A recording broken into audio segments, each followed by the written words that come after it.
We call the meeting to order. The committee meeting of the whole. Madam Clerk, please call the roll. Here. Here. Here. Here. Here. Here. Okay, first item we have is the refunding of the village's 2008-2009 TIF bond. Oh, I'm sorry. I was asked to do this and I should have done it.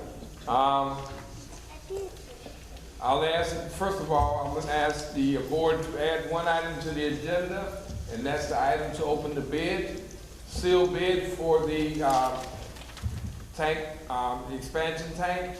This is the bid here. This is brought to us by McGuire Iron Company Incorporated in Sioux City, Sioux Falls, South Dakota. And then also, I'm going to ask that there's, I'm going to delete one item from the agenda, and that's the item from the proposal by Bud's Ambulance. Is there any other changes? I would like to table my signing a little more, Susan. For the sign designation. Sign dedication? Okay. I get to do a little more research on the signatures. Okay. Mr. Mayor, we don't have to do, ask for, to add something, amendment to add to the agenda? We're just gonna open up a bid? Well, this bid it doesn't, okay, this was supposed to be at the last meeting that we had, and we didn't have this, so we need to do this as soon as possible, so we can get it all to the, engineering, so, because, they have two already, which they should have three at the time, but it didn't come in, so we just now have it, and we need to do this as soon as possible, in a form with the board. So that's why we can't wait. It's a time restraint, so we cannot, wait and we have those other two sitting there. And the reason why it is okay to do, Trustee Williams, is because it does not require a vote. If it required a vote, then we could not take action on it at this meeting. This is not. Thank you. Okay, so I'm going to open this bid for McGuire Iron.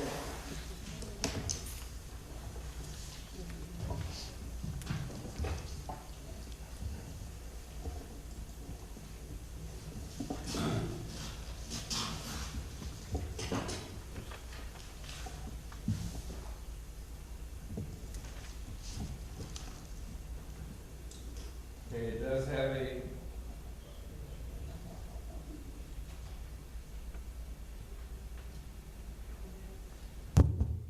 It does have a bid bond, and the bid bond is guaranteed 10% of the bid.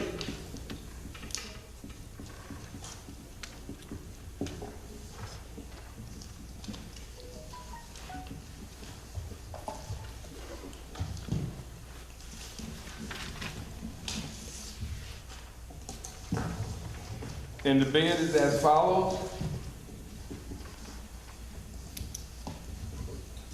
For the riser pipe replacement, $58,380. That's $58,380. And the installation is $15,000.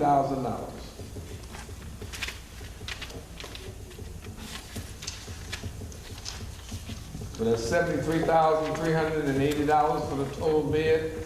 This I will pass along to Robinson Engineering for them to look at it with the other bids that we have to make sure that this is a qualified bid. And that's it. Any questions? Anybody have questions about it?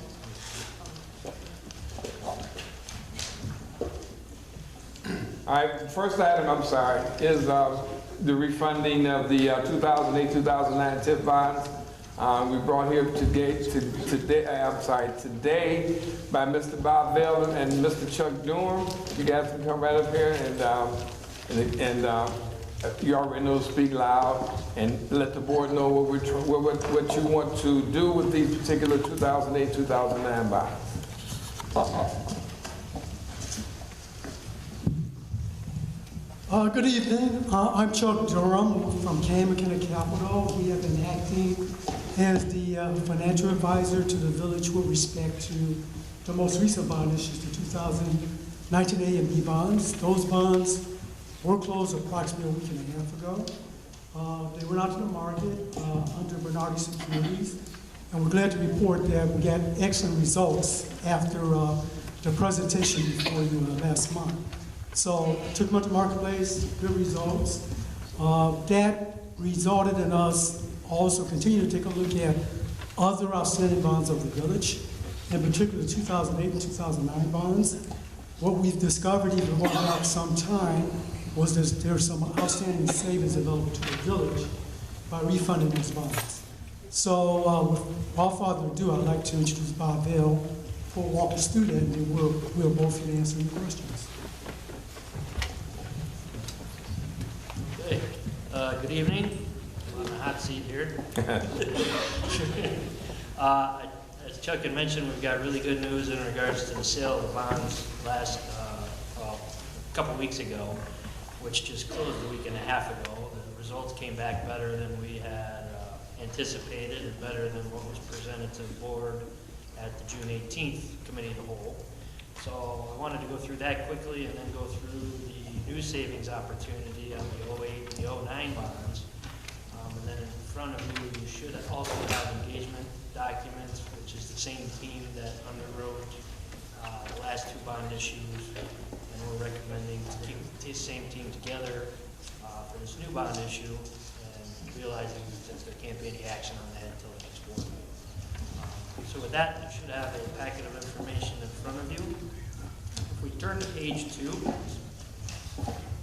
this is the outstanding TIF debt schedule. I think most of you have seen in the past the 02A bonds, which we just refinanced, besides the one upcoming payment, 02B bonds, then the 08s and 09 bonds, which are in the middle columns.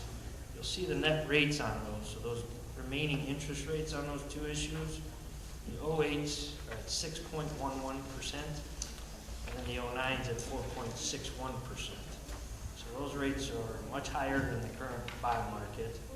And also it says the call date of December 1st, that's when those bonds are called. So we can refinance those bonds any time within 90 days of that call date. So we can close on a big bond issue anytime after September 1st. And then the other important thing to point out, those last two bonds, the 2019 Bs and the 2019 As, you see those rates, those are the bonds we just sold.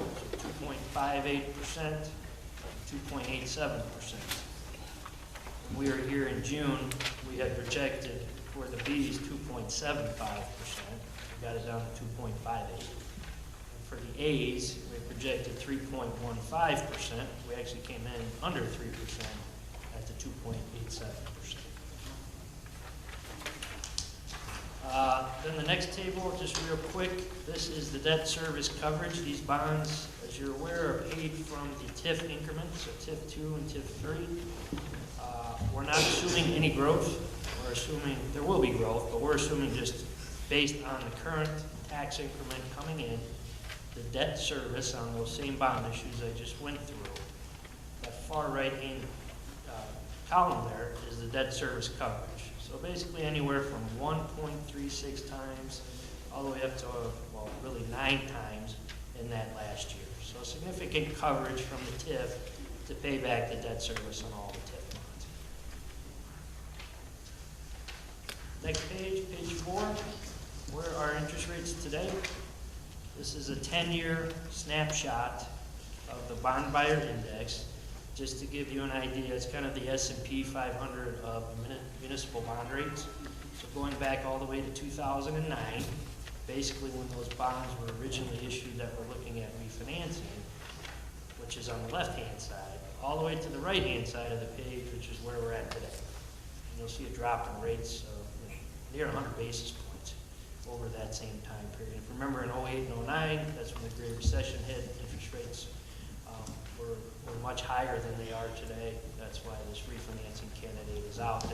And jumping into that, what are the actual savings? We start showing that on page 5. Oh, I'm sorry, page 5 is the bonds we just underwrote. So these are the 02A bond refinanced. So this is the final savings for those bonds. We saved approximately $93,000 in interest cost. When we were here in June, we projected about $81,900. So we saved about $11,000 more than anticipated, so additional savings on the refinancing. Now jumping into the bonds that we're looking at tonight. The first series is the Series 08 bonds. So you'll see this is set up with two boxes. Current payments in the first box, right-hand side where the projected new refunding bonds would be. So there's that 6.11% for the current 08 bonds. If we could lock in the rate today, I'm showing you a range of about 2.62 to 2.93%. What does that do in savings? That net savings, that range is those last two columns. So anywhere from $1,449,000 or $1,286,000 to $1,449,000 in savings on the 08 bonds. So pretty significant savings number just for that series. The 09 bonds set up the exact same way on page 7. Again, we're not changing the term, just refinancing it with a lower rate. Our rate would be anywhere from 2.72% to 3.02%, slightly higher because it goes out to 2029. The last bond issue went out to 2028, so 1 year longer. That savings is anywhere from $422,000 to $573,000. So combined, that's shown on page 8. At combined savings, we could drop that net rate on those 08 and 09 bonds, which is about 5.74% net interest rate. Anywhere from 5.74 to 2.67 to 2.97%. Net savings of anywhere from about $1,708,000 to over $2 million, $2,023,000. So net savings just by refinancing that debt. Again, not changing the term, same payment payable from the TIF, but refinancing it with much lower rates today. So very similar to what we did on the 02A bonds. So that's projected savings. And then from a timing standpoint, that's just the last page I wanted to cover, page 9, and then answer any questions. Page 9 is where we're at today, committee of the whole meeting, just presenting this opportunity to the board. Knowing that engagement documents are in front of you as well, but that cannot be up for any action until next week. Then the plan would be August 6th, committee of the whole. We would have the parameters ordinance presented to the committee of the whole, would be introduced, and then we'd come back August 13th with the final parameters ordinance, which would then pass the for the refinancing for those bonds. We would look to price the bonds in the middle of August, basically looking at pricing those basically August 21st, with the closing September 5th. So it's a quick timeline, but with the way interest rates are, we don't want to see them going back up. And since we've just underwritten the bonds here in June, we've got most of the documents, at least the templates, all put together. So from that standpoint, it's just really a matter of changing a lot of numbers and some dates, but other than that, we have most of the documents put together. And talking to Chuck, we wanted to present an aggressive timetable just so we don't miss the opportunity on the sales. With that, Chuck, did you have anything? Just with that real quick, one of the things that made these savings, was make these savings possible, and also one of the things that helped us with the last bond issue is that we were able to secure on behalf of the village bond insurance. Without the bond insurance, these savings would not be possible. There might still be savings, but they would not be substantial. So that's a big feather in the cap of the village. Bob and I are prepared to answer any questions you may have. You have a question? Thank you, Mr. Mayor. The board's not meeting on the 6th of August because we have National Night Out that night, so that will change your timetables.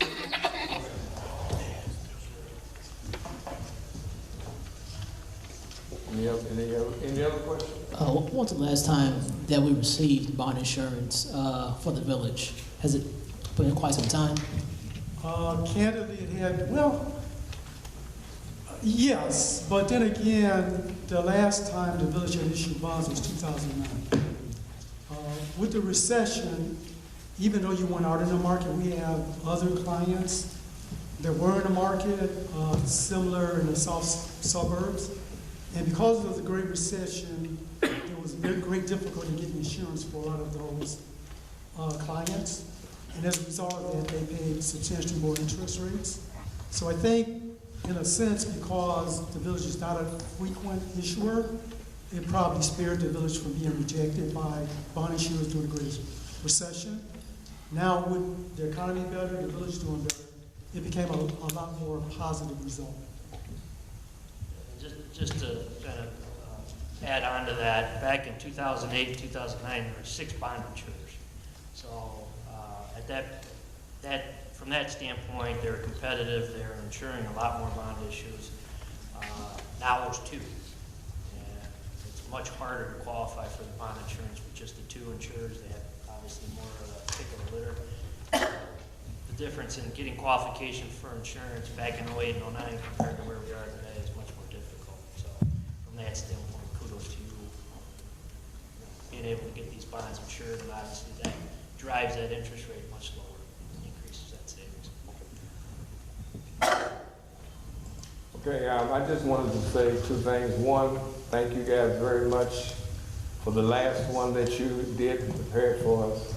It enabled us to use money from the TIF for the TIF area, for the streets and everything that's included in that TIF to be used for that $2.4 something million. But you did a great job. I'm wondering, with this, what we're talking about doing now, is that leading toward one day we will have a bond rating? I would say yes, and when you say a bond, you can have a bond rating now. Your question is, we have a good bond. A good bond rating, yes, double A. One of the things you don't want to do is go to the bond agencies before you're ready. There's good trend lines that indicate to us that you will be able to. Number one, versus looking at financial results over the last 2 years, the trend line has been positive. As you move closer to a positive fund balance, continue to have good operations, continue to have good management of the village, those will be positives. So that's kind of one thing. The other thing that's going to be a positive, and it's a challenge for all Illinois communities, it's imperative that if all other things are considered, the pension situation for the village does not get any worse. If it gets better along with the improved fund balances, we think that a good positive fund rating would be possible. Back in 2008 or 2009, the village did have an S&P bond rating of A, which was very good at that time. We think that's possible again. Probably not a good idea to go out and try it for another 2 to 3 years, but it's something we should always continuously evaluate to see if we're able to go out and try to accomplish that. And the last question was, these premiums are going to be paid through the TIF, correct? Well, the bond payments. Oh, yeah. I'm sorry, the bond payments going to be paid through the TIF. The bond payments will be made to the TIF. The bond payments for these bonds have always been made out of the TIF and always have been covered very well by the TIF.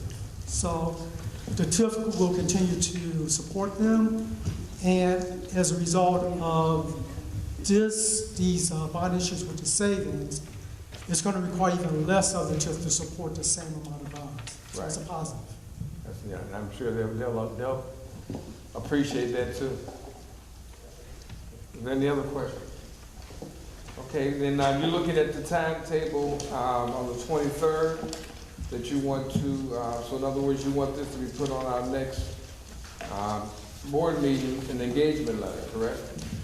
That's what we propose. We think we pulled together a very good team, and we'd like to keep the same team. Okay. So if you can give that to me, I can let disseminate it to the board, and then let them, and then we can put this to be voted on next. Yes, 23rd, yes. But I'll get the information from Chuck and Bob, and then we can. You said you, oh, okay, then you. Yeah, we sent it last week, but we can Okay. make sure. Oh, okay. Okay, then we'll just put this engagement letter on the agenda to be voted on next week. Yeah, there's actually 3 of them. There's one for Bernardi Securities, Ice Miller, and for Cameron.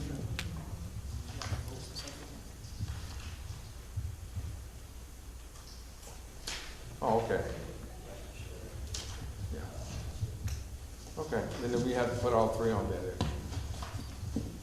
Okay. And no more questions? Thank you very much, guys.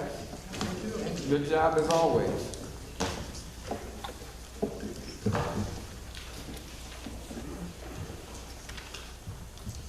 Next item is review ordinance for standing committee. Mr. Todd. Thank you, Mr. Mayor. And you had this, I think, a couple of weeks ago. The only thing that has changed, public events was added, the Parks and Recs has been removed. And what we changed in this, it said this committee will serve as a sponsor of all village public events. We changed it to many. We don't think it should say all, it could be many. And that's the only thing that has changed on this standing committee. Also, what I want to see changed, I saw in the front that it says Will County. We just need to remove Will County from this ordinance, seeing as we are no longer part of Will County. Are there any questions about the standing committee? As far as, I'm sorry, Mr. Mayor, can I address her? Yes, go ahead. Okay, as far as this Public Events Committee, Trustee Todd, as we discussed and I discussed with the mayor, I thank you for taking out all events because it's getting a little confusing because the village clerk does run events and I'm hoping some of the other committee members will run events. But I also wanted to reiterate with the mayor, I did ask for that to be changed from public events to public relations, which is what it basically always was. So what I decided to do is just have an ad hoc committee of public relations under that. That doesn't need to be in the ordinance. So, but thank you for amending that because it needed to be clarified. Right, so we just decided to say instead of all, many, because we know that Madam Clerk has other, Yes. she also does events as well. And I'm hoping other people will as well. Okay, and if there is no other questions, can I have it put on the agenda for next week to be voted on? 50 cents. Okay. The next one is an ordinance to update the village code, billing and service.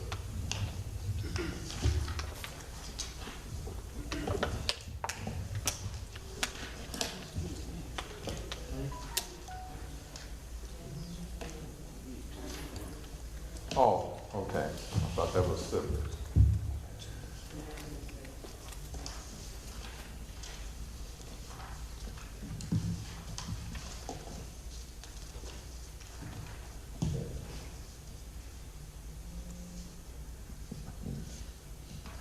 Okay, this is an ordinance that's amending Chapter 7A for utilities. This is for the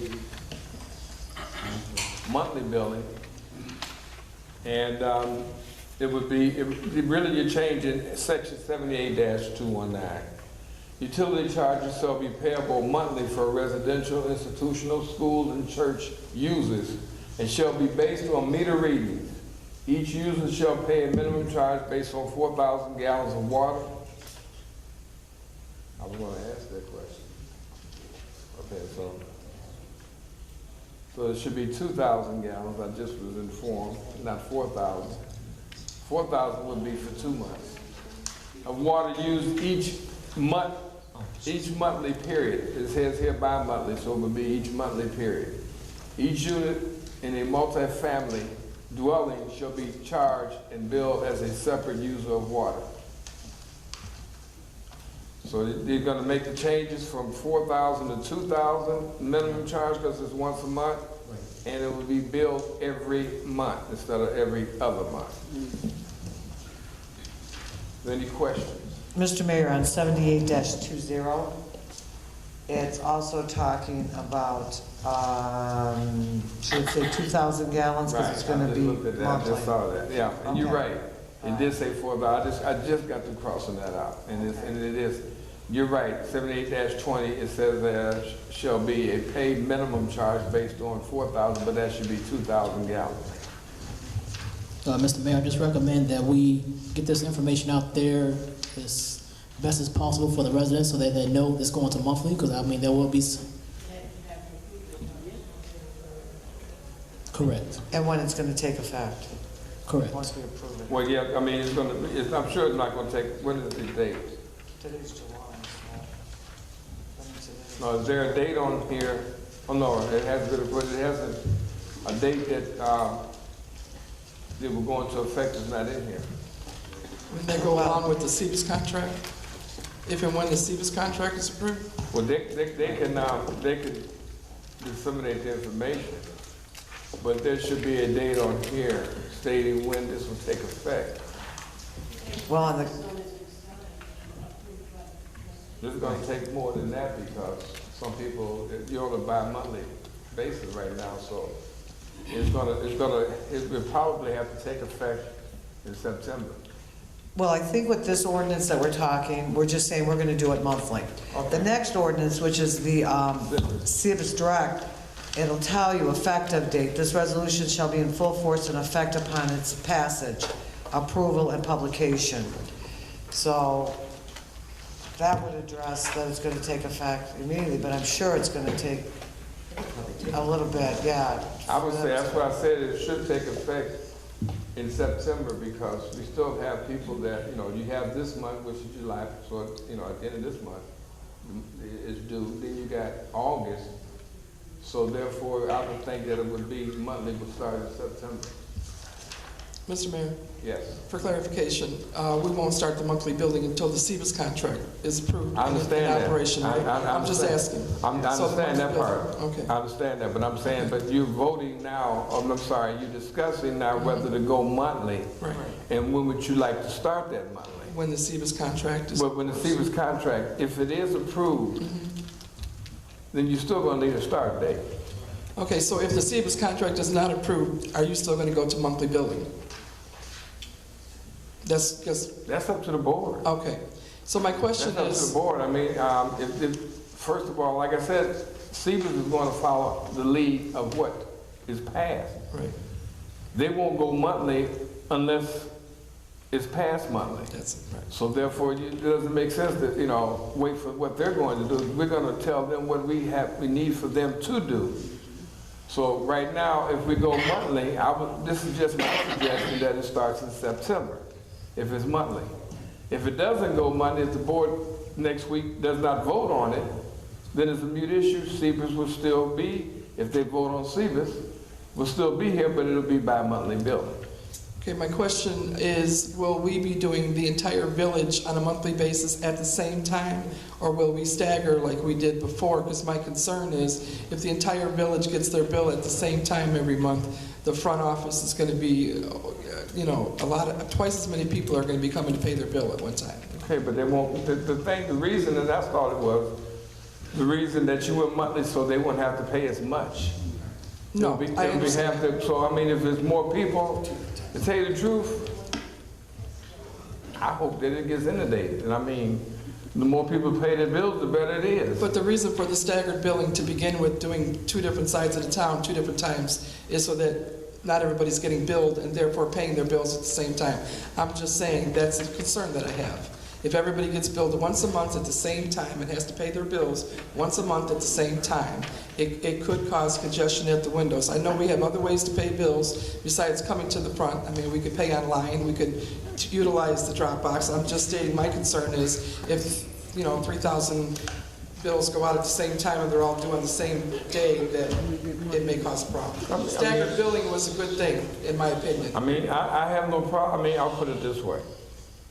Once a month, I would think more people would pay because it's less money. And then on that, it's easier to, because by the time if you get to that point where you have to cut off, it's cut off at the same date every month.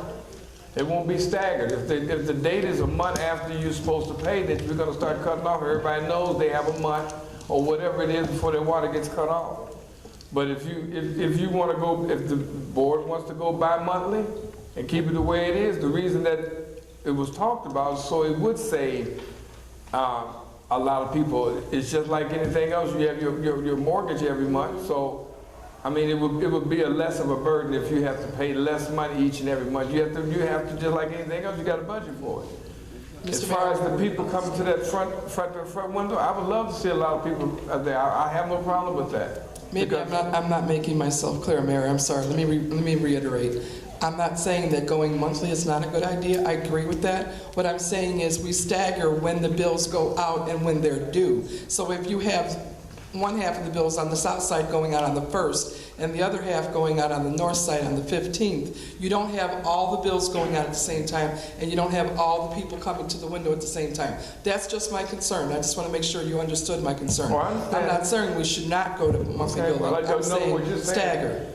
The due dates be different. Yes, well, the issue date and the due date, I'm just saying that would eliminate, everybody come, because people come and pay their bill at the last minute. So what I'm saying is you're gonna have a lot of people at the window the 2 or 3 days before the end trying to pay their bill, and it's inconvenient to the residents. If you staggered every bill at a particular time of the month, once a month, it's an advantage all the way around. It's just my opinion.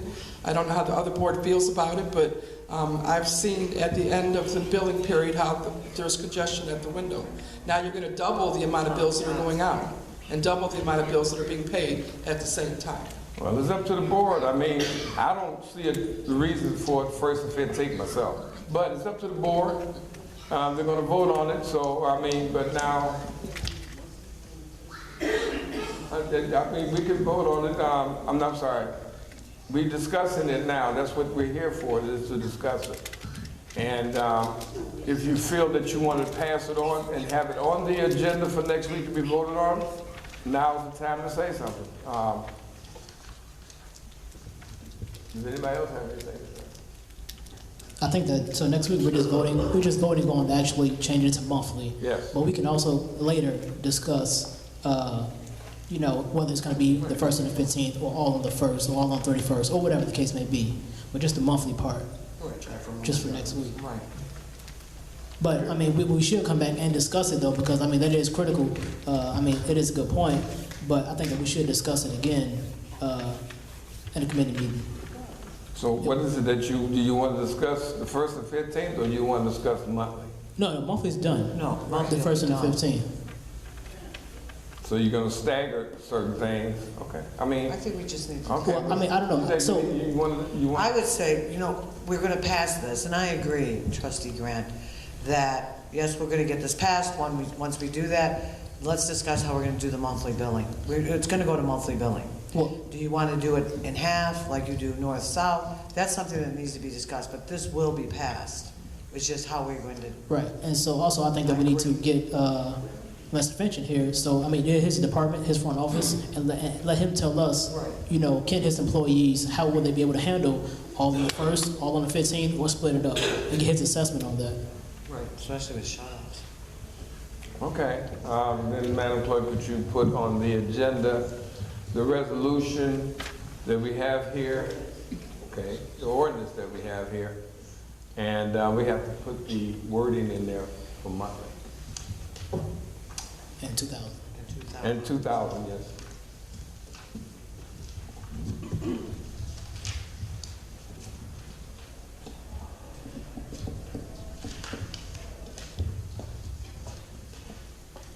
Any other questions? Okay. Next item, Parks and Recs Director. I'm sorry. No. The resolution. The CBIS. Yeah.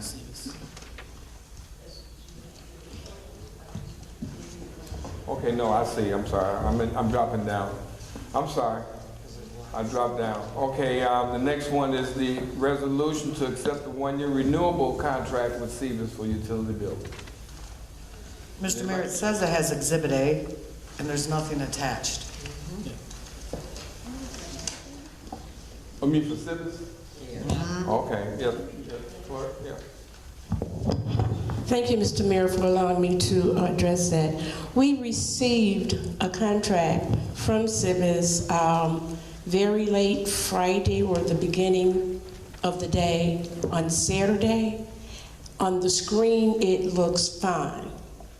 and I believe I emailed it to you. However, when it was time to print Exhibit A, then it was totally redlined and you would not be able to really understand it. So we thought that we would still have a week before the actual vote Okay. would take place, but as long as we can get it on the agenda for next week, by then you will have a more readable copy. Thank you. Did anyone get a, no one got a copy of this at all? No one got a copy? Okay. So then they'll have it by next week, so is it? Okay. She says, Okay, then is there a problem with putting it on the agenda to be voted on? no. Okay. All right, the next item, pro champs.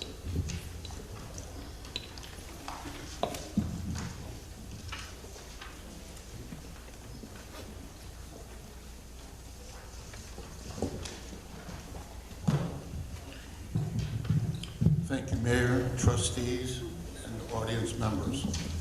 It's been about 3 months since I was here, and this board adopted an ordinance requiring properties that are in foreclosure and vacant properties to register with pro champs. In turn, the agreement was also signed between pro champs and the village. The agreement basically says that we are going to handle all the paperwork required for the foreclosures of vacancies and foreclosed properties. In the ordinance, it also says that the people initiating the foreclosures and initiating the vacancies must pay $300 twice a year as a registration fee. Out of the $300 that we collect, meaning pro champs, we cut checks monthly to the village, $200 for each one of the foreclosures and each one of the vacancies. To date, if you turn to page 2 of the document that I passed out on your desk there, you have had 55 registrations this year to date. In July, I just looked it up prior to this meeting, you have already registered another 9. If you take the 55 and multiply it times 200, Pro Champs has issued checks totaling $11,000 to the village of Sauk Village. It's surely not going to balance your budget, but I think every penny counts. Is there any questions about how the Pro Champs foreclosure works? Daily, when I was here, we had about 22 partners in Illinois. As of today, we have 33. The next thing that I would like to bring to your attention, now that we have proved ourselves, we also do other types of registrations. One of them is pet registrations. And I know when I was here 90 days ago, there was a pretty good discussion about dogs and somebody's barking and biting and all that kind of good stuff. And that's not unique just to Sauk Village. I did check with staff. For fiscal year 2018, 63 dog licenses were issued in this village. According to the American Vet Association, there are over 2,336 dogs in this town. Not saying staff's not doing their business, but staff has a lot of other things like collecting water bills and collecting utility bills and all the other things that they don't have the resources to go after these pet owners on a daily basis. They just sit there, you send out a letter, you post it on your webpage, and you hope people comply. We literally contact each and every pet owner in your village, showing them the ordinance that would be put in place that they must register. You also have 2,552 cats in this community. It would be your call. We have communities that even register horses. It would be up to you to decide whether you want to do dogs, cats, horses, lizards. We don't care. That's up to you. We do think that there is a need for registration. Currently, I don't know, I apologize, I didn't ask that when I talked to staff, what you currently charge for pet registrations. We would retain $5 for every pet registration. Whatever you're charging, if you charge $10, which is normal, you would get $5. So everybody's gonna say, well, we're losing money. Last year, you made about $300 and some. I think pro champs will do that in the first month. So I would ask that this be placed on a future agenda, whether it's the next agenda or the following agenda. We can have the ordinance and the agreement prepared, have legal look at it, and then put it up for adoption. I'm not going to say we're going to collect 2,300, but even if we collect 1,000 at $5 a piece, that's a lot more money than what you're getting right now. That's pet registrations. The other thing that you will notice, if you all Google pet champs, just PETCHAMPS, you will see the webpage where the people will register. People will want to register. There's not only the registration page, there's a blog that is active 24 hours a day. There's a Twitter account that is on there 24 hours a day. We encourage the people to be pet lovers. There's also a 311 emergency on there. I've lost my dog. We then notify every veterinarian office and every police department within a 50-mile radius of where the dog was lost. So it's interactive is what I was getting at, which people today like that. So they will be encouraged. What's most important, I think, is the fact, just like the dog that was being discussed, that it was a nuisance. Too many dogs are not getting the rabies shots. And by county ordinance, it is a law. We would enforce that.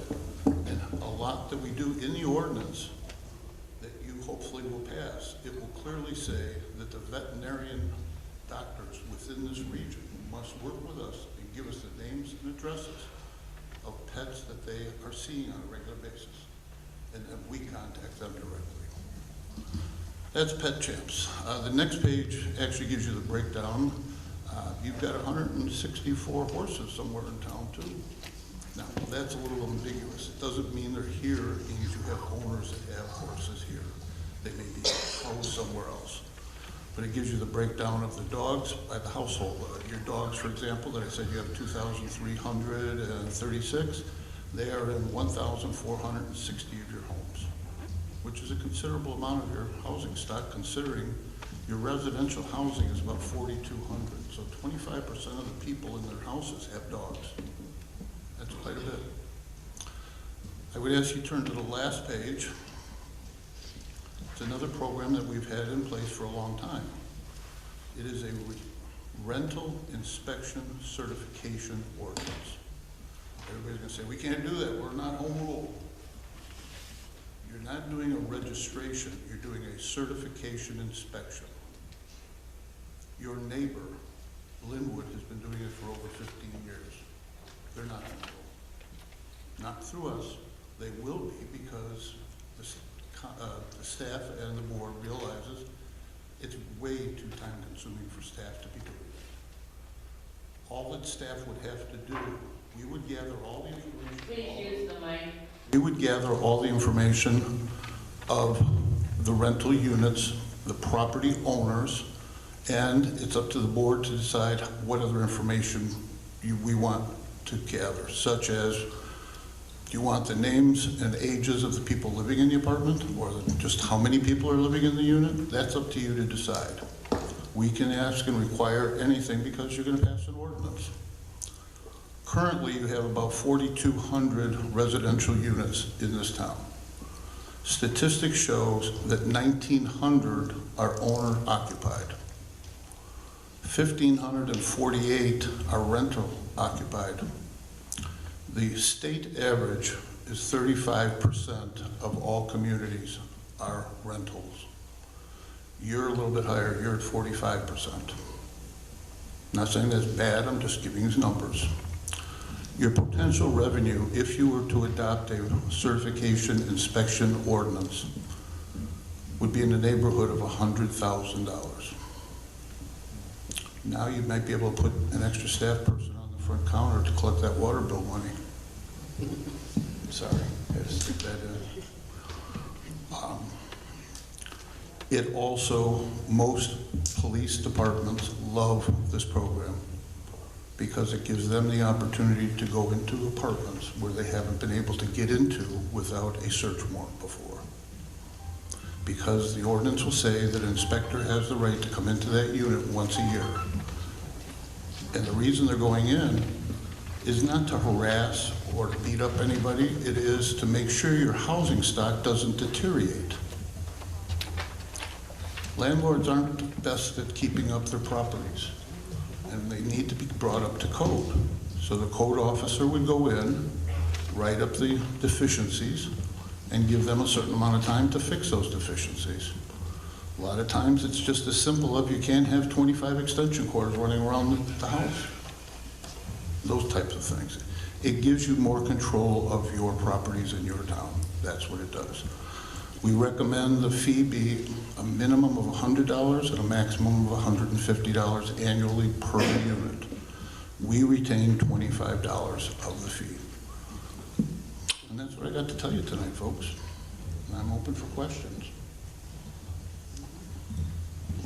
Are there any questions?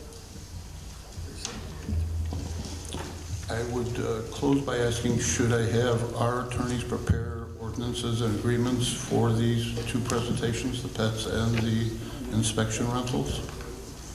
I do have one question, Okay. and that's with the pet. I heard what you stated, how the people would want to join, and I'm assuming that's how you get to find out who has pets and who doesn't have pets. It's not the only way. The other way, and I explained it, but I may have been not clear enough, we work with your local veterinarian, and they supply us by the ordinance. It'll say they must give us the information. They can't give us, because there are, believe it or not, HIPAA laws for dogs also. They can't give us what's wrong with the dog, but they can give us the owner's name, address, and contact information. All right, anybody else have any other questions? You say you do other things other than what's listed? Just, well, when I came here, we presented the idea to staff and to the mayor and the clerk, the idea of the pro champs, the foreclosures and the vacancies. And we said we had other things. I like to learn to walk before I run. I think we have proved ourselves that it is a success. Now I think it's time that you join on and get the pet champs and the pro champs rental ordinance going. I really do believe that the pet champs is accurate, figures everything you're giving us. But how about village sticker compliance? Are you able to work with that? We're not there yet. My history I know there's a few new members here, and congratulations on your election. My history is I'm a retired city manager of 18 years. There is a company called Third Millennium out there that does a phenomenal job with vehicle stickers. My last job was with Dalton. When I got there, they were collecting about 500 vehicle stickers a year. The first year, they increased it to almost 11,000. And I would agree kind of with what the mayor's saying. Let them come. I like to see lines. I can always have the staff stay longer, and it's a lot cheaper to pay overtime to a clerk than it is to a fireman or a policeman. So, and if I could just interject from my experience with the water billing, I agree that staggering the dates is a good idea. My concern is, and I don't know enough, so I'll ask, how do you read your water meters now? Do you do them manually? No, we have Atron. We have a meter. We have a meter reader. We have a reader. Are they going to be able to get them all done within a 30-day period? That was we had a problem with that in Dalton. They couldn't get it done. They can do it. That was our problem. So we went to the radio read instead. Other than that. Okay. Are you doing any of this in other communities? Yes. Your neighbor that I just spoke about, Linwood, is doing it. And they just started, just like you folks are doing. Richton Park they signed up. Well, I was at their committee meeting. They're going to be voting on it on the 23rd of August, because I've never heard of this. They take summer vacations there. They're bored. Rockford is doing it. Rockford, you think you got big numbers here? Your foreclosure, your number here of potential foreclosures for the new members is, you have 157 active foreclosures in this community. Rockford has 1,480 active foreclosures. Today alone, we registered 90 properties in Rockford. I forgot to mention, in July, right now, we have already registered 9 for Sauk Village. The pro champs, I'm sorry, the pet champs. Pet champ, pro champ, same thing. And then also the rentals will both require a resolution.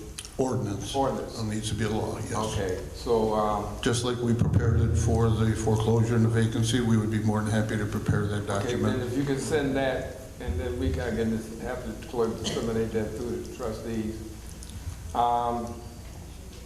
We can go with that. I'll ask this question. Do we need another meeting to discuss this? Yeah, I would say. Okay, could you just send us the ordinance, and then we can see what's on the ordinance? Of course. And then after that, we'll put it, we'll discuss it at the next committee meeting, which will be in 2 weeks, and then after that, we can go. All right. I'm going to put in the agreement that we are going to retain $5 for the pet tag and $25 for the rental certification. Yes, okay. I will put in that the fee is $10 for the pets, but you can change that at any time. I mean, not at any, prior to the vote. You can just redline that and put in whatever number you want. And I'm going to put in $100 in the ordinance for the rental inspection. And you again can redline that and change that if you'd like at any time prior to voting on it, if that's okay with the board. Can we do 2 separate ones? Can we do one for the pets and then one for the rentals? They will be 2 separate ordinances, yes. They're not, otherwise it's just too confusing for code officers and the courts. Okay. Thank you for your time. Thank you. Thank you.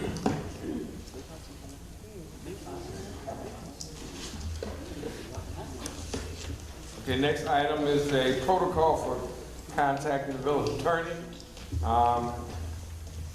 3 trustees already know that when we first came in, that if you wanted to contact the attorney, would, kind of let me know so we can know and keep the bills down.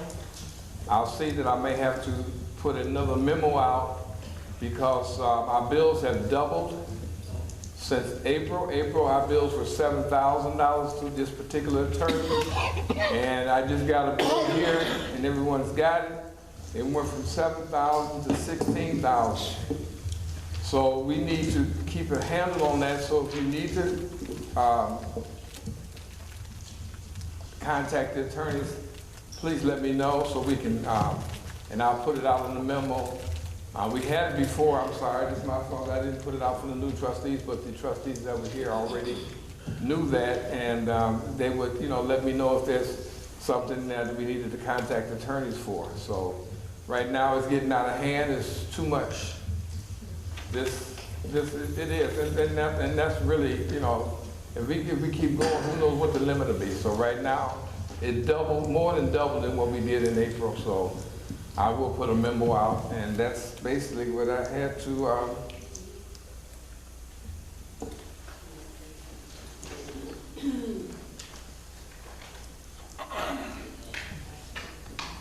oh, I'm sorry, the clerk was just telling me about something, but if you need to, and this pertains to the trustees, I'm sorry, if you need to contact other taxing bodies, it would be nice if you just let myself and the clerk know, because it has happened and we didn't know anything about it, and the person, the other taxing body contacted us and asked us, did we know about this? And I said no. So if we could shoot a memo or CC or something to let us know that you're doing that, we would also like to know that too. Could you be more specific on the It was taxing one of body?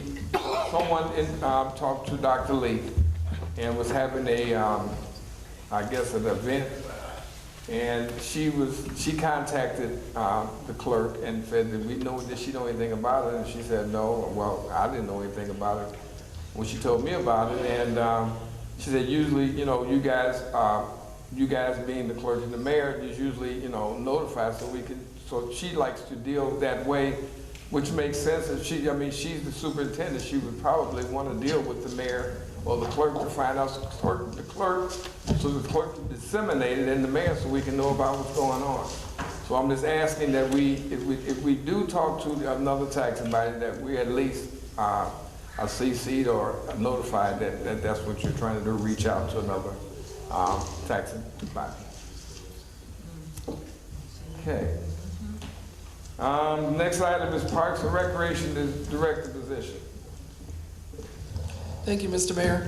Last week, we had a gentleman approach the podium that was very upset about the Parks and Recreation Committee, the fact that he's been volunteering his time in an unpaid position and basically supplying a lot of supplies that he needs in order to operate the community center.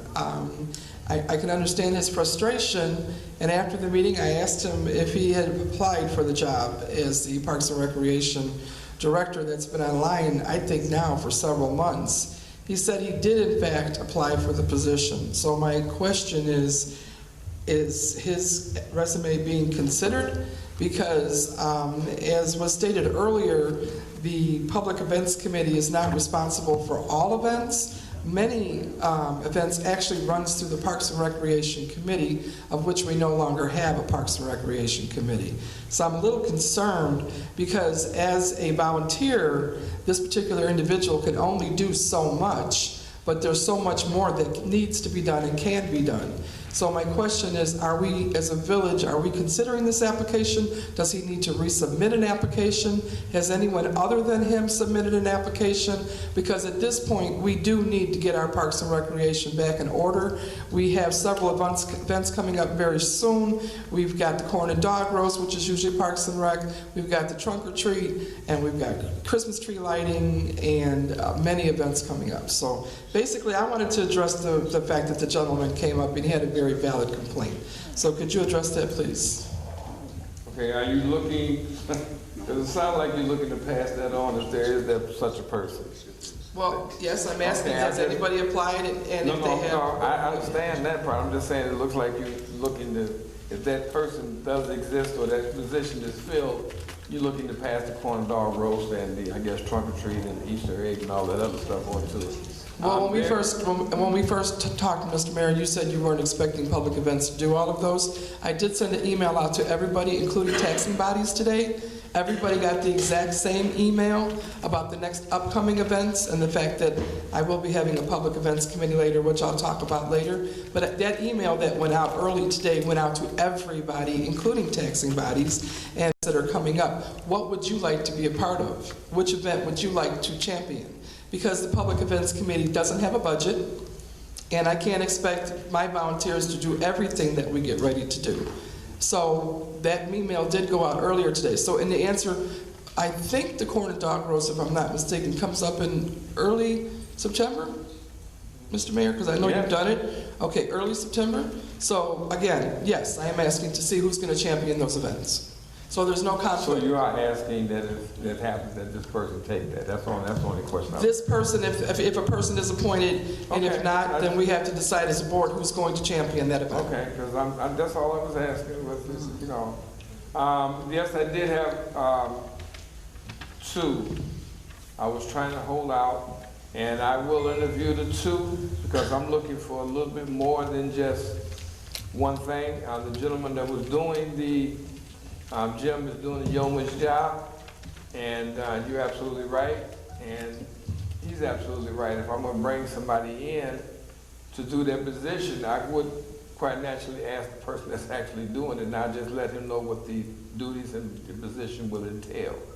And it's going to be a little bit more than just watch the kids. So that part, I haven't reached out to the other person yet, but I will do both of that, and then I'll get back to the board with my decision. Thank you.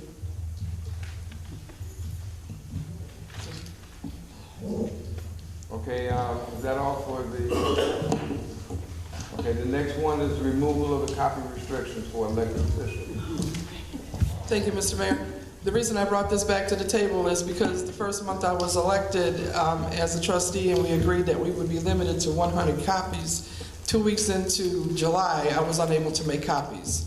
I came in to make copies of bills so I can get brought up to speed on what's going on, and apparently I exhausted my copies pretty quickly.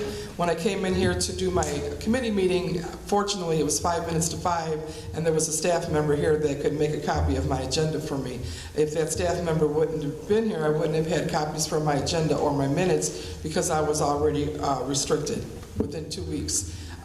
So my question is, I'd like to bring this back to the table. We agreed that trustees would be limited to 100 copies. That doesn't work for me. I've got 3 events coming up in the next few weeks, and I need to have copies to be able to distribute to the public. So I would like to see that the copy restrictions for elected officials is lifted. Okay, now, you do realize that I did poll everyone and asked them at that time, and at that time it was decided that the restriction would be lifted for the clerk. And everyone else had no problem with it. So now you're saying that you want everyone to have unlimited access to the, the elected officials to have unlimited access to the copy. I'll poll that again. Is that okay with you? I've always felt that it should be unlimited. Okay. And that if you had an issue with the trustee, you would address it with the trustee. But I feel it should be unlimited. Trustee Brewer? I agree. Trustee Giselle? Unlimited. Trustee? It makes no difference. Trustee Bell? Well, right now, we're in the middle of the season where we're going to be having our fest, so I'm going to go with it's unlimited. Okay, so it's on the record that it would be unlimited access to the copy machine for the elected officials. All right, public comment. All questions and comments will be directed to the mayor. Each speaker may comment on any matter pertaining to the business of Sauk Village. Each speaker is allowed one opportunity to speak for up to 3 minutes on any topic, and there will be no debating or counter discussion. I'll answer all questions at the end. If the questions get personal, I will stop question and answer period and ask for adjournment. Please state your name when you come up to the front. Judy Katz here. I'd like to bring up an incident that occurred after the board meeting last Tuesday. Turn on. Hold until it turns green.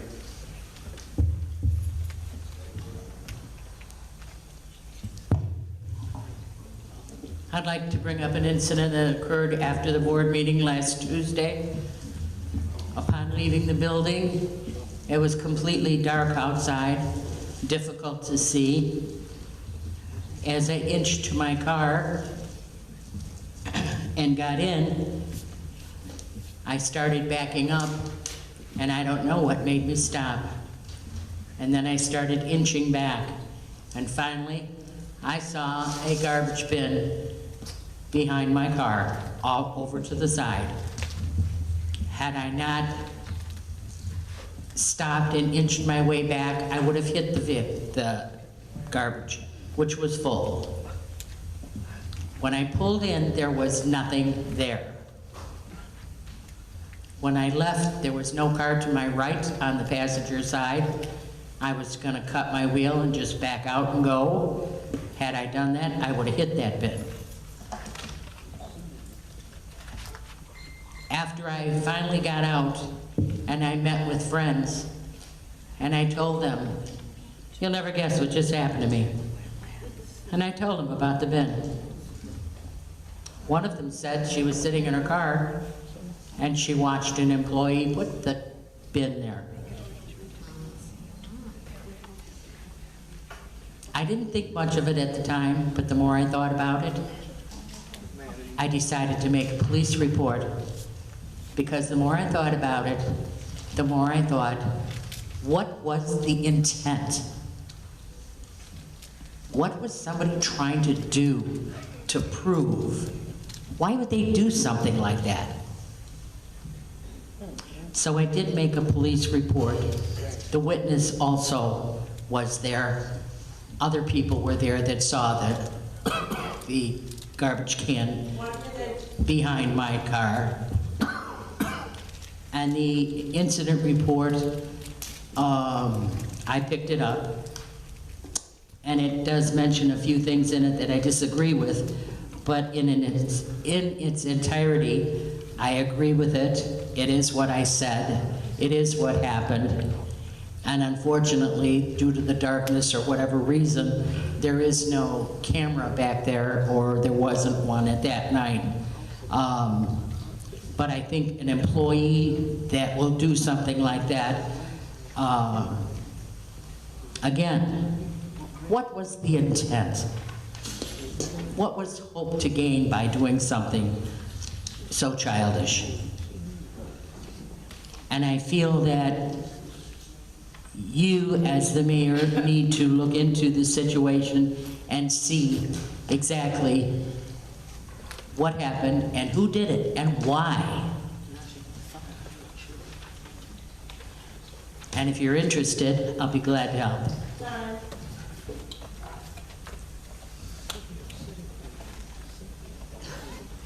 Good evening. My name is Nikkei Thomas. And the reason why I'm approaching you all today is because for the past 3 months, I have had concerns about public works.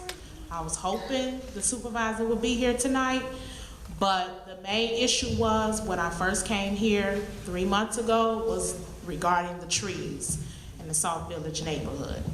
Now I see that they have been cutting trees. Just last week, I came into the office to talk to the mayor. On my block, Public Works, I don't understand why it's 10 people at one time, but only one gentleman was cutting the trees. All the rest of the other guys standing around. On my block, myself and my neighbor have trees that should have been cut down over 20 years ago. They are completely dead. My neighbor tree got cut down, however, they skipped my house. They left all of his logs and items from his tree in my yard. 3 days it took for them to come and remove it. I called Public Works, I called the office here, was unable to leave a message with the supervisor because his voicemail is full. His voicemail has been full for the past 2 weeks. In that incident, I think that is unprofessional to be a supervisor and your voicemail is full. I came into the office, wrote out 2 complaints, and asked for him to call me. I have yet to receive a call. So I came today because just last Friday I was told to come back to the meeting. If I'm able to approach the mayor to give you pictures of the tree that is in my yard that should have been cut the same time that they cut my neighbor's yard.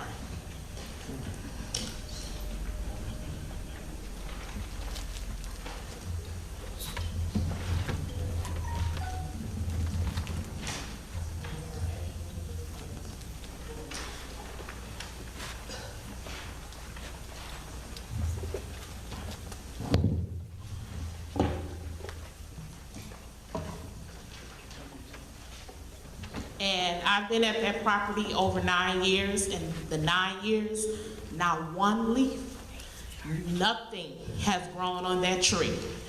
And myself and, like I said, my neighbor, they cut his tree down and drove right past mine. And I just don't understand how you're in a public office, in a position, and the residents are unable to leave you a message. When the voicemail is full, eventually you check your messages. But if you're leaving the voicemail full, you are trying to avoid your job to talk to people and their complaints. So I'm hoping that that is taken care of and I don't go another year with the tree because, like I said, that tree is very depressing. And I don't understand how you pick and choose which house or tree you're gonna cut down when you're out there supposed to do a job and have 20 people on one block to cut down one tree and only one gentleman is doing the cutting. That's a waste of taxpayer money. Thank you. What is it? Tree?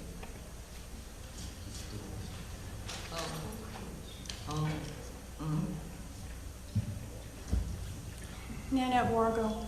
Mr. Mayor, when you were reading the Village Code 78-219, you had mentioned churches, schools, and I think that that line should also have public library on it.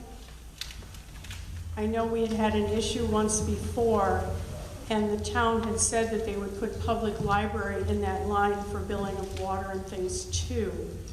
And I didn't hear you mention it, and I thought I would have you make sure that it goes in there.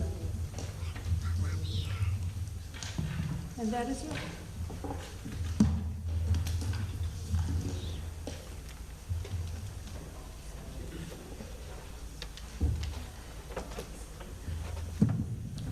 Jan Clark. There was discussion by pro-champs concerning possible dog registrations. Many companies, I'm not saying pro-champ is one, I'm just saying many companies get information, names, addresses, phones, what have you, and they sell this information to people who want to advertise to certain groups of people. If things go forward with them, or companies of this manner, can it be put in their agreement that there will be no Sauk Village residents information exchanged with any other companies? And I have one other question. Parks and Recs Director position, and it was addressed by Debbie Williams. Are you the Parks and Recs person? Mr. Mayor, is she? No. Okay. Have you assigned her to certain duties on behalf of the village, other than being a trustee? I'm going to answer all the questions at the end. Okay, I was just wondering why she said she has some activities already started on behalf of our town and our community, where she has already contacted other towns. If we don't have someone in this position, is she taking it upon herself? That's just a question. I'm not saying it's good or bad. I mean, anyone could have, I could call a circus in if I wanted to, maybe, which I wouldn't do.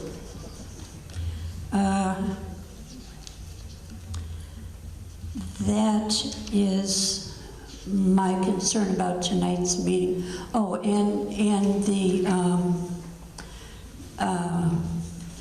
Miss Marva Campbell Pruitt, she has also been put in the position of organizing things for the village. Is this a new position for you? Is this a new position for the clerk? That was my question, Mayor. And I am concerned still with water hydrants. How many are still need to be repaired? Time.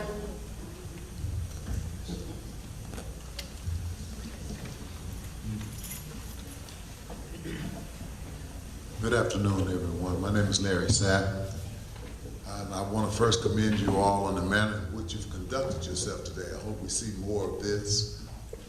There was a special meeting today. I missed it. I'm sorry that I did, because I just wanted to make it official my complaint regarding the trustees' hiring practices. It's not allowed under the Illinois statutes and compiled statutes. The trustees do not have the authority or power to hire or fire. They do have the power to confirm or deny the mayor's appointments. However, they cannot. And I'm concerned about that because my money is at stake. I just paid my taxes, $3,600, and I want to see my money spent right. With regard to the CHAMPS ordinance, I'm concerned that rental residents or homeowners have their rights infringed upon enough, and I hope it's taken into consideration before you vote to allow someone to just have access to someone's property. Illegally, in my opinion, if you could just walk in someone's house without a warrant, that's a violation of their human rights. And who's going to pay for it? Does the tenant pay or does the owner pay? I think these are things that should be considered before you tax people any more than they're already being taxed. That's my opinion for today, and thank everybody for their behavior today.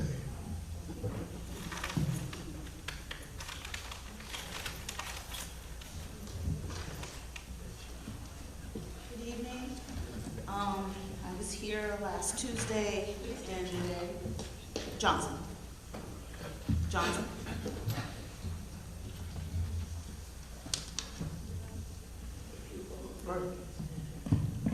We good?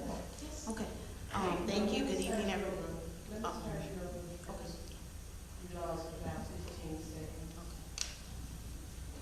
right, thank you. Good evening. I'm Johnson. I wanted to thank the residents last week who championed the sign coming down on the end of my block. I will say, first of all, if I criticize publicly, I can acknowledge when people do the right thing publicly as well. And Mayor, you made a commitment to something. Thank you for your leadership and your follow through. I wish Chief White was here to be addressed as well. The SSS, the white supremacy symbol, is still up. I still think that there's some issues, and I don't know if some amendments need to be made to the ordinance for street signs that are more specific. Although I think they're there, I'd like to know if he's still being ticketed. I was under the impression that he would be ticketed until all of the signs were down, not just turned around. So I'd like that question. I also want to say to Trustee Williams, thank you for following through with your part, for checking back, for giving me your word and being committed to that. So I'd like to commend you as well. Chief White said something that was really important, and that was about changing the culture of the village and changing the culture of the board. I've been in Sauk Village a long time, but I'm not really involved in the politics. So I'm coming to the meeting so that I can learn and understand where everybody stands so that I can shape my own opinion about what you do. But I can say that partial improvement is not improvement. And I think that we need to do more because the white supremacy sign is equal to a swastika. I'm still offended. I don't like it. And I'd like to know what else is being done, if anything, to rectify affects lawlessness and creates a sense of fight back. So can I please understand what's going on and where we are with that? And I am also Ms. Thomas' neighbor, so I will second that tree needs to come down, please. Thank you.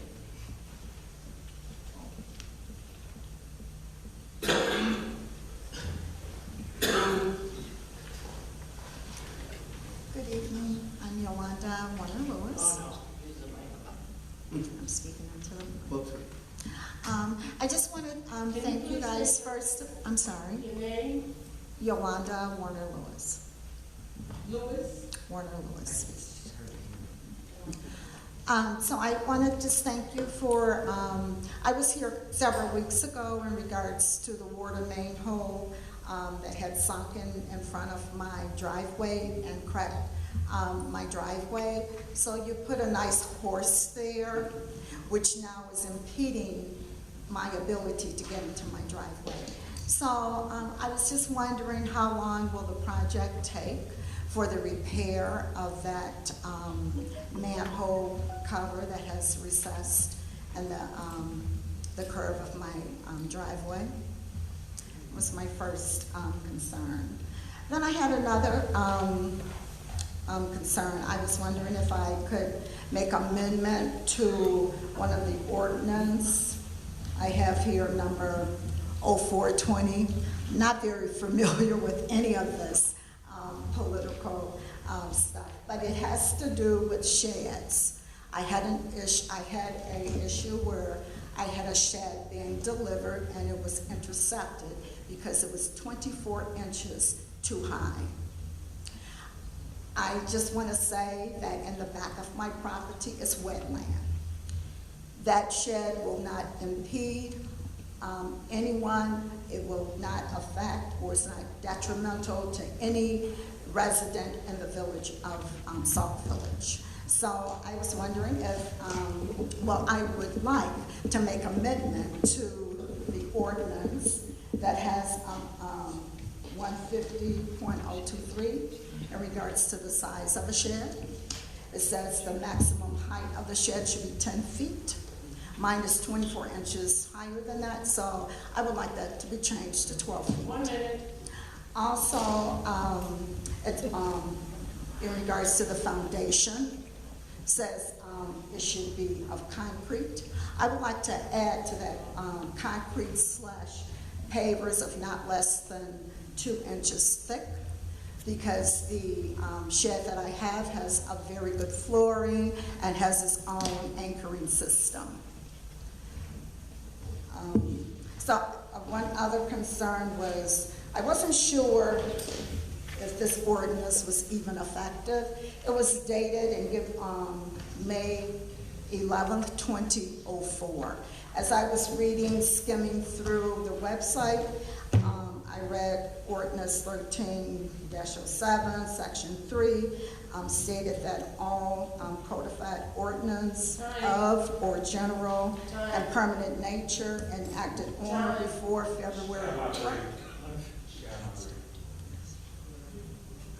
February 12th of 2013 is repealed. So if you could just look at this ordinance to see if it's still effective, I would really appreciate that. Thank you.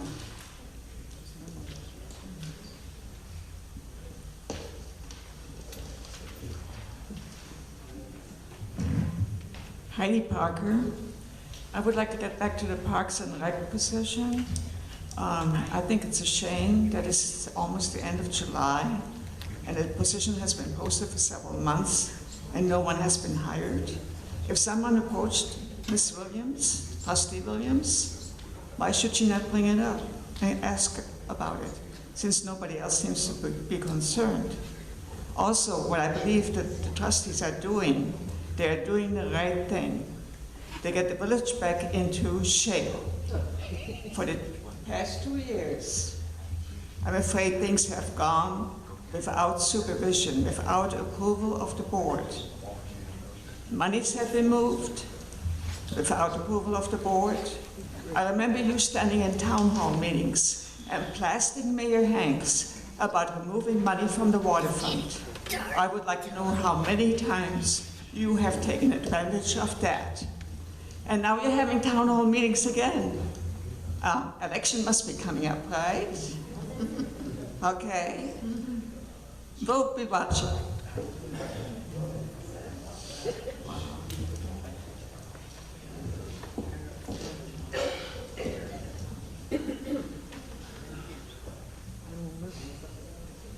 Cleveland Gooch. I just want to say that to everyone that came and talked to me and called me and about everything that was going on, your calls and whatever hasn't gone on deaf ears. Just waiting on that selection. All right.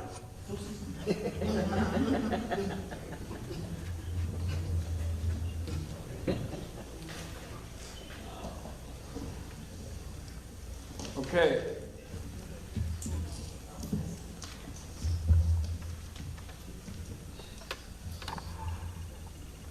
Incident as far as in the parking lot, you filed a report. I'm sure that that report will dictate what goes on. I'm not privy to that report. I didn't even know one was filed.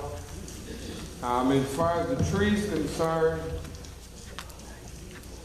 the police report was filed for the resident that backed out of the parking lot with the vehicle about the incident.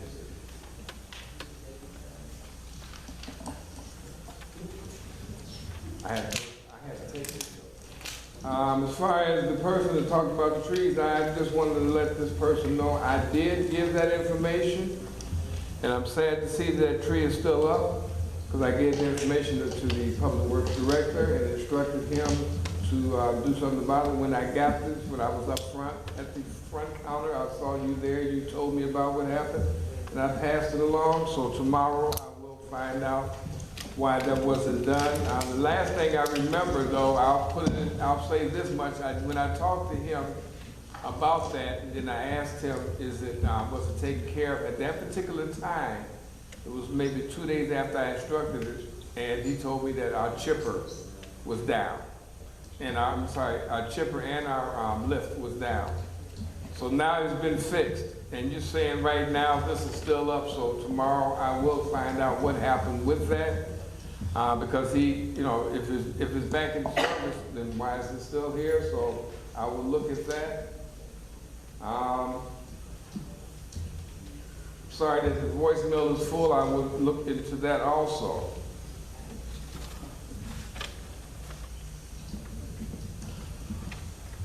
It was asked about this Trustee Williams, Parks and Recs Director. No, Trustee Williams doesn't have that committee. She has the Public Events Committee.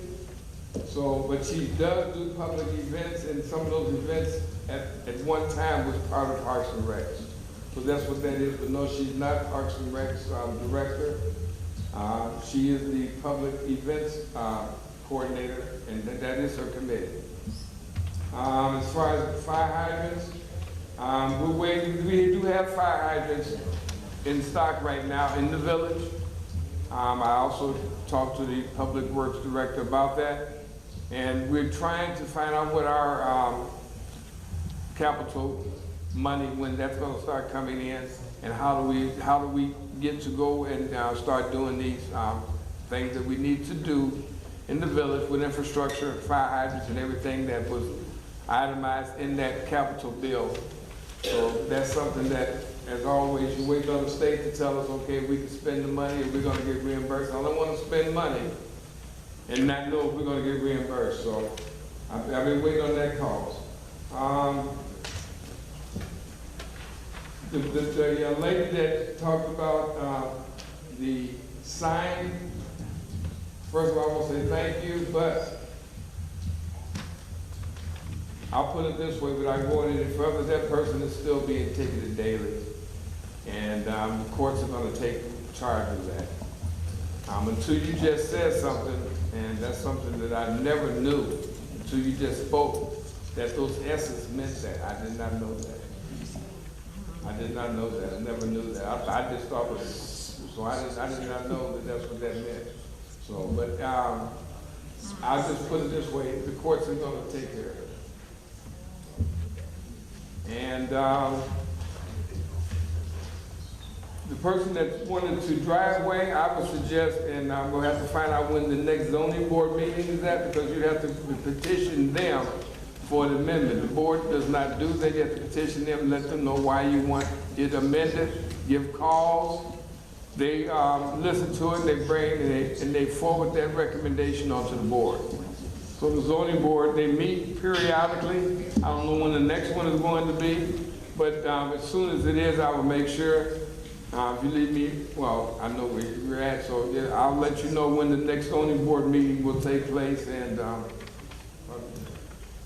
I know, but he doesn't know when the next board meeting, the zoning board meeting is going to be too. So I mean, I'm sure you're going to have one soon. So his next one, I'll make sure that you're notified and that you're able to come to that board meeting and petition to have that particular thing that you want amended. That's where it's done, and it's done at the zoning board meeting.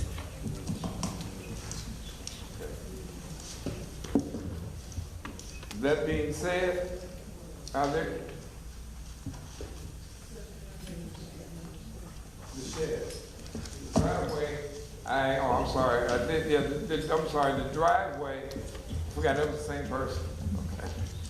The driveway is, they're waiting on, because your driveway, the sewer pipe itself, for some reason, was sitting on bricks. And the brick shifted and it dropped down. So they're gonna have to tear all that out, raise that back up, put a sleeve in there and didn't redo that, but it's a little intense, and they're waiting until they get everything in place, so when they do it, they can do it all in one day. So I will find out the status of that and get that back to you too. All right, the last item is comments. I'll start from Trustee Todd. Nothing at this time. Trustee Brewer. No comment. Trustee Jazinski. Nothing, Mr. Mayor. Trustee Williams.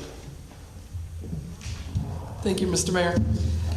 I'm glad that people are interested in what's happening with the events in Sauk Village because we've got quite a bit planned.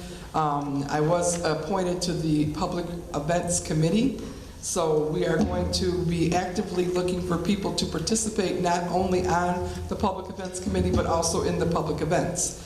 And the first one that's coming up pretty shortly will be the National Night Out, and that's a public event that everybody participates in if they choose to. All committees, all board members, school, library, churches, they've all gotten an email today inviting them to participate in whatever way they choose. It's going to be very interesting. I've already been working with Chief White. We've got quite a bit planned. It's going to be exciting. It'll be on Tuesday, August 6th, so we will not have a board meeting on Tuesday, August 6th.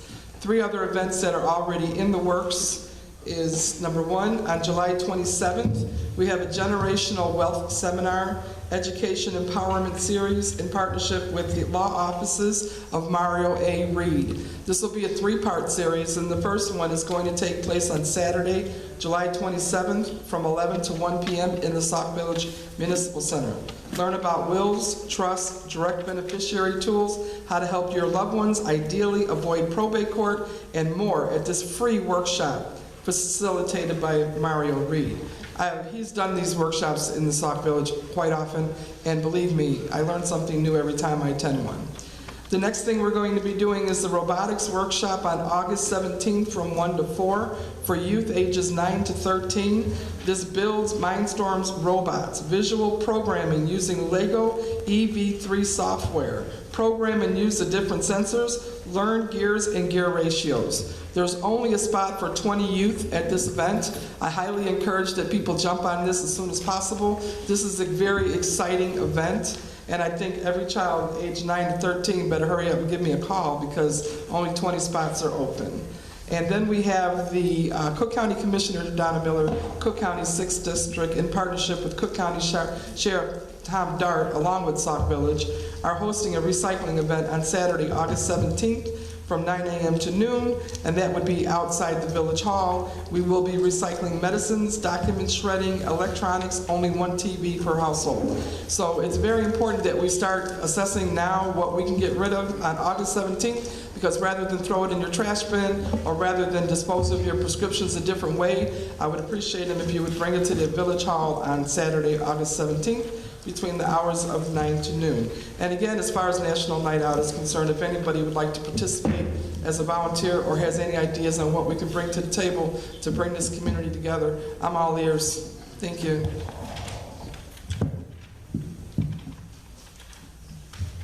Trustee Bill? Yeah, the next safety committee meeting will be on the 20th of August here at 11 o'clock. And that's all I have. Thank you. Thank you, Mr. Mayor. 2 comments. First comment is that Budget and Finance Committee's meeting tomorrow at 7 o'clock in the Rotunda. And the second comment is that in regards to the 6 o'clock meeting, special meeting, very disappointed in this board and some of the actions they took. I think that we're really doing the residents a disservice by some of the motions and resolutions they passed. Really, we talk about transparency and working together, but we have not done that. So I will hope that we get better at that and going forward. Keep in mind that we do have a budget to pass, and we should pass it as soon as possible. I know that we will pass a stopgap resolution in the meantime, but that doesn't mean that we prolong it any further. The Finance Director gave us a balanced budget as it stands, and I hope that we can take that into consideration and act accordingly. And that's all I have. Thank you.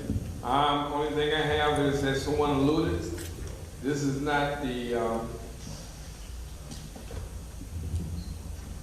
election period. The election is in 2021.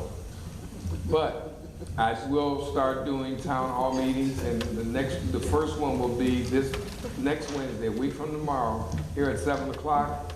you ever been to my town hall meetings before? They're not personal. We're not here to, and not gonna be there for a session to berate people.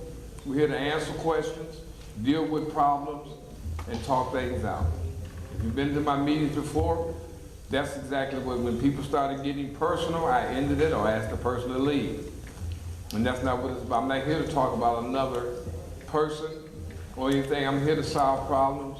We're here to talk about it. We're here to see if we can come up with other solutions other than point fingers and berate other people.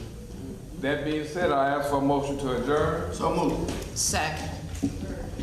All in favor? Aye. Motion carried.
But you know what? You know what's going to do about this?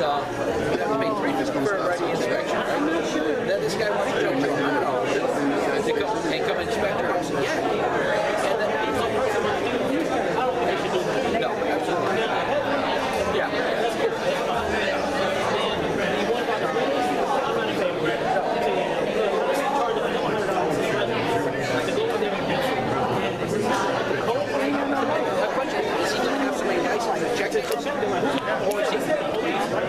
I said, oh, so we're going to pay this guy just to have our come in. Well, according to the law, you can do an inspection. It's quite different. Well, you know what? Absolutely not. You know what? Actually, the court said that any law cannot violate the person's right unless they have a warrant served by a judge. Chicago Heights tried it. Their whole rule, the court told the guys, open up the door and we're going to close the house. He refused to open it up, right?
Like, going in, no. I need a name to go with that vehicle.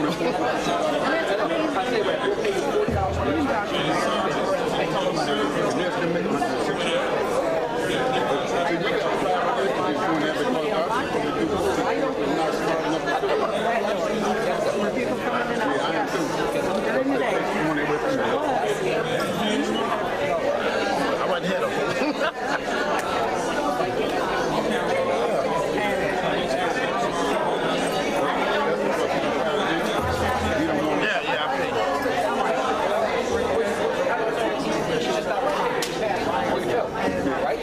But that's an assumption. It'll only be fact.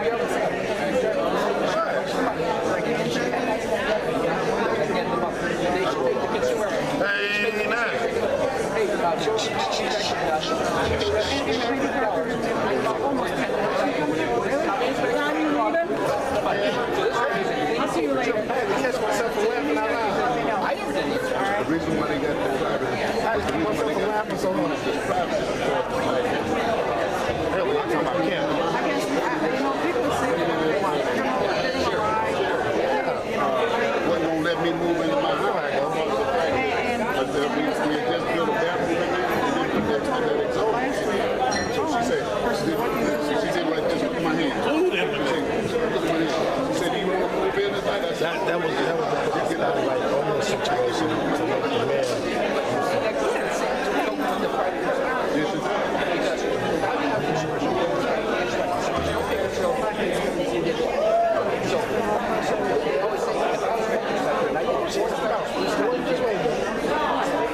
And she's mentioned parts of her. I wanted to know about this. You want to have you laugh. Right? Yeah. Right? Well, you know that. That's the guy. Yeah, we know. Well, you know that. And you know you can't stop. that one nice about it. No, I know what.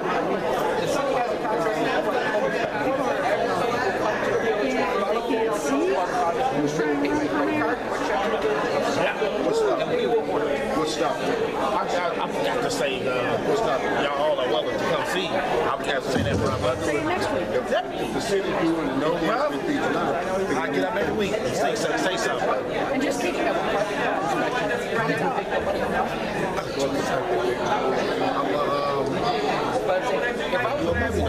Okay. I don't know. I'm trying to get the projector. As soon as I get the projector, I'm going to let you know.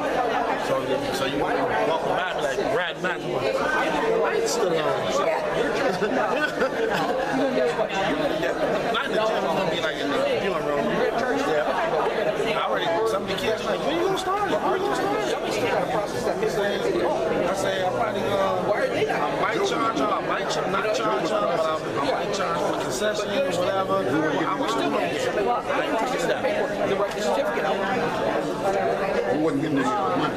So Joe was processing the paper. We wasn't getting any money. So we're paying for doing the process without like their personal secretary. Right. And basically that's what it is. But you know why they want it done like that. Hello. What's going on, man? All you need is Why you messaging me? Why you messaging me? I don't know what's in that cup. You can shake my hand. Oh, we didn't know that part. You can shake my hand. I know where you were last time.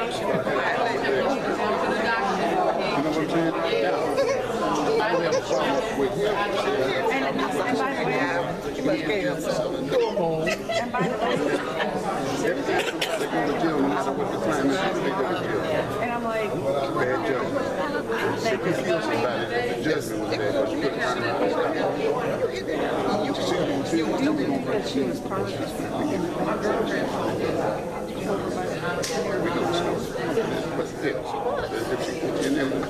So,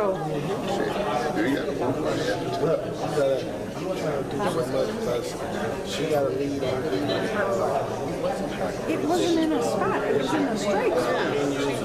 all you gotta do is call that lady up there in the 6th district. That little cute black lady. What's her name? Donna what? The other lady. The Donna lady. Donna Miller, yeah. You know who that is, don't you? No, you know who she is? No, but do you know who she is? She's the Miller Major Huckleberry. Used to be the largest funeral directors in the state of Illinois. Now it's Lee, because Lee brought you us Mr. Miller and all of them dad. That's why she's so good. She give you to the circus, she give you to the zoo, all this stuff, and even help you put together a picnic.